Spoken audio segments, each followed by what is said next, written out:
Most confusing topic, Anglo Maratha war की treaty और year को जिंदगी भर के लिए याद करते हैं। यहाँ पर पहला वॉर होता है, अंग्रेज मराठाओं के सामने आते हैं तो उनकी जब सूरत देखते हैं तब उनको समझ में आ जाता है कि भैया इतनी आसानी से ये देखिए संधि करने वाले नहीं है। तो युद्ध होता है, युद्ध में मराठाओं की तरफ से यहाँ पर देखिए सांप जो है ये भी युद्ध लड़ रहे हैं। इमेजिन करिए इस चीज़ को। युद्ध जो है वो शुरू होता है, हमको पता है कि युद्ध इतनी आसानी से खत्म होना नहीं था, कई सालों तक ये युद्ध चलना था। तो कई सालों तक युद्ध चलता है, कितने साल तक, तो रैंडम हम ले लेते हैं, कई सालों में 8 साल तक युद्ध चलता है। तो 8 साल तक युद्ध चला। यहाँ पर फ्रेंड्स आपको दोनों ट्रीटी याद हो चुकी है फर्स्ट एंग्लो मराठा वॉर की।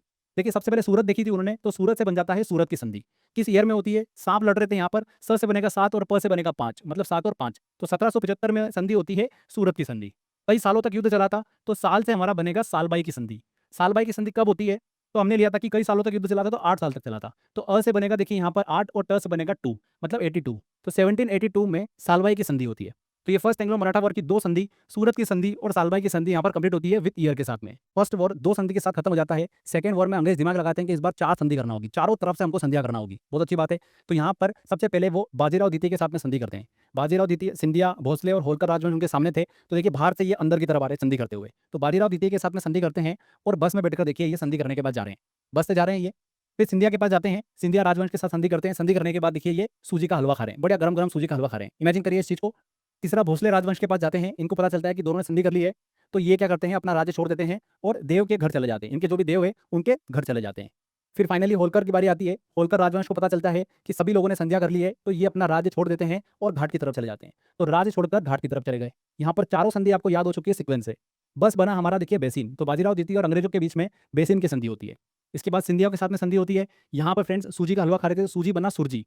तो सिंधिया और अंग्रेजों के बीच में सुरजी की संधि होती है। फिर भोसले राजवंश और अंग्रेजों के बीच में देव के घर चले गए थे, तो देवघर की संधि होती है। एंड होलकर राज छोड़कर घाट पर गए, तो राजघाट की संधि होती है इनके साथ में। ये चारों संधि आपको याद हो चुकी है। बात करते हैं ईयर की, तो चारों तरफ से हमला करा था। तो 4 से पहले आता है देखिए 3, 4 के बाद आता है 5, तो 1803 और 1805। 1803 से 1805 के बीच में ये चारों संधियां होती है। सेकंड वॉर खत्म हो गया था, थर्ड वॉर आता है। थर्ड वॉर तक आते आते मराठाओं की शक्ति की बात करें तो मंद हो गई थी, मतलब थोड़ी सी धीरे हो गई थी। तो यहाँ पर मंद हो गई थी उनकी शक्ति। अंग्रेज जो है ये बोलने लगे कि मराठा साम्राज्य ने भैया पहले युद्ध दूसरे युद्ध में हमारी पूरी तरीके से वाट लगा दी। क्या लगा दी? वाट लगा दी। पहले युद्ध में भी वाट लगा दी, दूसरे युद्ध में भी मराठा साम्राज्य ने हमारी वाट लगा दी। तो वाट वाट हमने कितनी बार लिख लिया? 2 बार लिख लिया। यहाँ पर देखिए मंद से हमारा बन जाता है मंदसौर की संधि। तो जो थर्ड एंग्लो मराठा वॉर होता है वो एक संधि के साथ खत्म होता है, जो कि है मंदसौर की संधि।